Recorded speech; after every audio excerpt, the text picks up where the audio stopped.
ناظرین کرام، بارش کا موسم شروع ہو چکا ہے اور اس میں کئی امراض جنم لیتے ہیں، اس لیے احتیاطی تدابیر کے طور پہ گھروں کے بیرونی اطراف میں بھی اسپرے کیا جائے اور گھروں کے اندر بھی صفائی کا خیال رکھا جائے تاکہ کھڑکیوں دروازوں پر جالی لگا دی جائے تاکہ مکھی مچھر کیڑے مکوڑے گھروں میں داخل نہ ہو سکیں۔ مکھیاں زیادہ تر میٹھی چیزوں پہ آتی ہیں، تو اگر کوئی میٹھی چیز کھائی جا رہی ہے تو فوراً یہ کھا کر اور پلیٹیں دھو لیں تاکہ مکھیاں جو ہیں وہ اپنی غلاظت کے ساتھ میٹھے پہ نہ بیٹھیں تاکہ صحت خراب نہ ہو۔ بارش کے موسم میں بچے بڑے شوق سے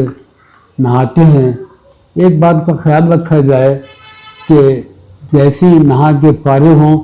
تو کپڑے تبدیل کر لیے جائیں تاکہ بھیگے ہوئے کپڑے زیادہ دیر تک بدن پر نہ ہوں، ورنہ بخار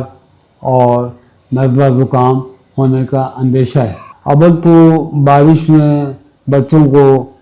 باہر نکلنے سے منع کریں، لیکن بحالت مجبوری اگر کسی کو جانا ہو تو بہت احتیاط سے نکلیں اور جہاں پر کوئی تار گرا ہوا ہو تو وہاں سے اپنے آپ کو بچا کے نکلیں تاکہ آپ کی جان محفوظ رہے۔ برسات کے موسم میں کوشش کریں کہ بجائے ٹھوس چیزوں کھانے کے لیکوڈ چیزیں استعمال کریں۔ املی اور آلو بخارے کا مشروب لیں، لیمو کا شکنجی بنا کے گھر میں پئیں اور کھانے کے ساتھ پیاز کا کچمبر اور اس میں سرکہ اور لیمو ڈال کے استعمال کریں۔ اگر خدا نخواستہ بدہضمی ہو جائے اور قے اور موشن ہونے لگے تو یہ بات یاد رکھیے کہ موشن کو جب تک بند نہ کیا جائے جب تک کہ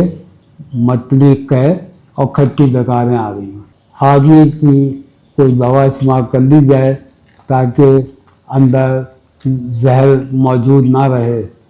اس کے لیے سب سے بہترین نسخہ آپ کو نوٹ کرا دیتا ہوں۔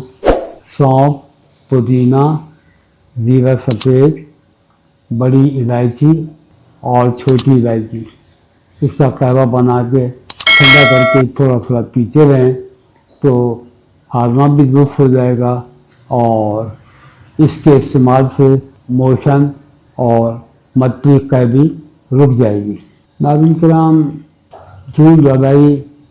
کے مہینے میں گرمی بہت ہوتی ہے اور سورج کی تمازت اور تپش سے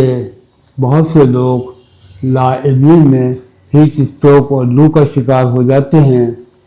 تو اس سے بچنے کے لیے کیا تدابیر اختیار کی جائیں؟ اول تو تیز دھوپ میں جانے سے احتیاط برتی جائے، اور آپ نے مشاہدہ کیا ہوگا کہ جو حجاج کرام سعودی عرب جاتے ہیں تو وہاں کی حکومت انہیں چھتریاں ہدیہ کرتی ہیں تاکہ وہ سورج کی تمازت، تپش اور لو لگنے سے محفوظ رہ سکیں۔ آپ نے گاؤں میں دیہاتی لوگ جب بھی تیز دھوپ میں سفر کرتے ہیں تو اپنے سر اور گردن کو اچھی طرح ایک رومال سے ڈھانپ لیتے ہیں